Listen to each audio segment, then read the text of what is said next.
Hey everybody, Aaron here. Welcome back to another anime review. Today we look at episode 8 of Alderamin of the Sky. So, sometimes I kind of hate being right. Like, honestly, this is one of those episodes that I knew it was going to happen. I called it last week, and the thing was is that I was hoping I was wrong. I really was. But typically, stuff like this kind of hard to avoid in anime, so it wasn't per se a shock to me. But anyways, let's talk about what happened in this episode. So we have Icta's group running supplies to the mountainside because, as we learn, the enemy forces have taken a very high elevation point where now they're in areas where you need constant, gear like, gloves and scarves and heavier coats. So Icta's troops are in charge of bringing those to separate bases and stuff like that. Meanwhile, we have Kana, who did survive the previous battle, going up to another mountain position, and what they actually end up doing is they find an empty mountain retreat. It looks like it's a giant base, so they're thinking, oh, okay, maybe the enemy retreated to go higher up, so let's take this spot and hold out here, which is going to be a very bad idea on their part, but we'll get into that in a couple minutes. So, meanwhile, while Icta's group is all relaxing at the point that they're at, they are attacked by an enemy force, a small group of enemy forces, where Icta decides to kind of hold his position in a defensive spot, and they were like, why are you going to do that? He goes, because if I go forward, I lose the ability to command you guys, so we stay back, I still am in command, which is lucky because what he sees is that they are all attacking from the backside, and they're attacking the allies. So what he does is he comes up with a plan to blind the enemy and have all three, Torway, Yoshia? I'm trying to think of her name. Yasuri, I'm sorry. Yatsuri. Damn, I couldn't think of her name. And Matthew attacking the enemy troops that are coming in when they're blinded now, which causes a supreme victory. Icta's troops are very happy, and he's happy too. He doesn't have to do much work. He was able to win that fight relatively easy for the most part and defend his area. Now, we do learn, though, Kana is kind of in trouble. Her area has become overrun with enemies being stationed outside, and they are having to now defend against that. But we're not going to see exactly what happens per se with this. We're going to see what happens later after the fact. Now, back to Icta's group, after having survived the other night, they learned that another fortress nearby has been taken, and, the commanding officer over Icta and all the rest of them is furious. He's like, oh, let's go in. You're going to see the supply thing, and you do this. And Icta goes, if I could take it back in an hour, let me take my group into it and handle it the way I need to handle it. And the guy agrees with it because he's like, okay, whatever, you could do it in an hour, fine. He lets him take Torway, of course, with him. And Torway, using his small group of airmen, they use a new weapon that has been put into the field via Anjari, which is Icta's teacher, who's a scientist man.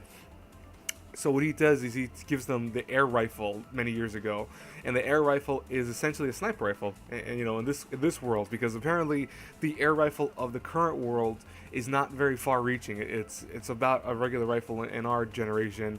So for them, that is their equivalent of a sniper, which is very interesting. And they're able to win the victory very, very easily using these new weapons. And like he said, take it back within 20 minutes, not even an hour, but 20 minutes.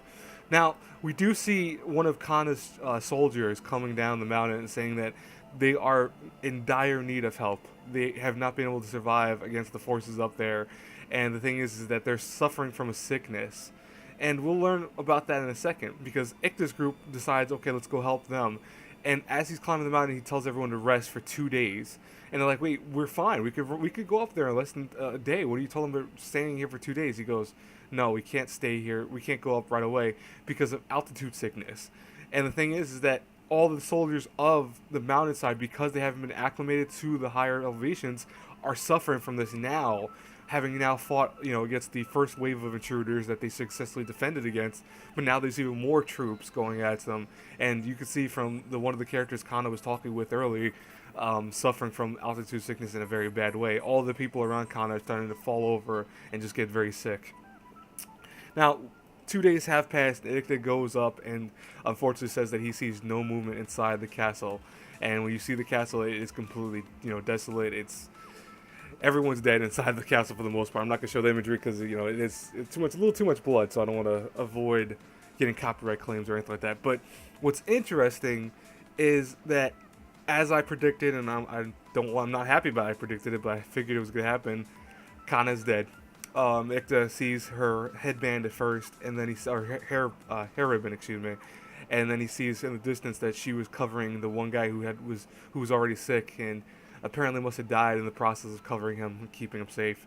So, I mean, I expected this from the show because honestly, this is a show about war, and for the most part, a lot of the stuff that they've been doing is very realistic. So it's the concepts that I figured this would be something that would happen. I mean, they kind of hinted at it more in this episode as the time went by, but I felt like it was going to happen. I mean, you know, what kind of sucked to us. She was so happy to see him again. She wanted to see him for a third time because she had only met him twice, but she really liked who he was. And we also learned a little bit more about Kana. We learned that she was married at one time, that when her husband died, she was given that one book that she, you know, was talking about in several episodes back. But, you know, the family got rid of her because they felt that she was not useful anymore, which kind of sucks. But, you know, overall, we did learn some stuff about Kana, but it was that stuff right there that just kind of hit me. I'm like, oh, that so definitely means I'm right. Watch, she's going to die. It's so, you know, and I know a few people probably were thinking, oh, they're going to have so much information. Why would they kill her off? But I'm like, typically this is what happens in shows like this, so that's not surprising to me. Anyways, guys and girls, though, awesome episode. Once again, we see from Ikta's reaction to the end that he is really torn up by it. But the thing is, and then the final words of the show talk about how he had won one victory, but his hard decision had also lost another one. And the thing is that, you know, do you want to blame him? Like, I think in the comments, I want to see people's reactions with this. Do you blame Ikta for making them wait 2 days and not running the gambit and the risk of going up and facing altitude sickness, where maybe they could have taken the enemy by surprise or something like that? Me personally, I don't blame Ikta. I mean, altitude sickness is something that I know a lot of because I studied a lot of stuff on, you know, online about it, and I've watched a lot of documentaries about like Everest and stuff like that.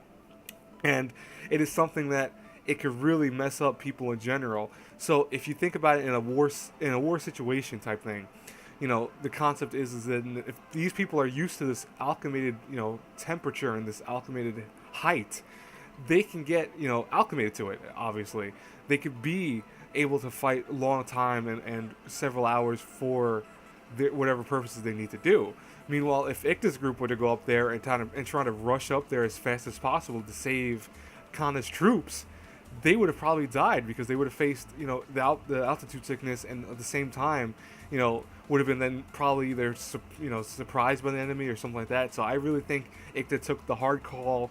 It was one, though, that kept his troops safe in the process. Yeah, maybe it lost the fortress, but that was a losing battle because, as we knew, it was obvious that was a trap. But the leaders of this war are not very smart, and luckily they have people like Ikta in their group, which they don't even realize yet, because he's very smart. And he's going to definitely lead them, I think, to victory, which, I mean, obviously, as they foreshadowed in the beginning, he's going to be the one who does that. But it's, you know, it's interesting to see how horrible these troops are in terms of the leadership, because the leadership is all over the place. Anyways, guys and girls, though, I can't wait till next week's episode. I'm very curious how it goes down. As always, I will talk to you later. Bye-bye.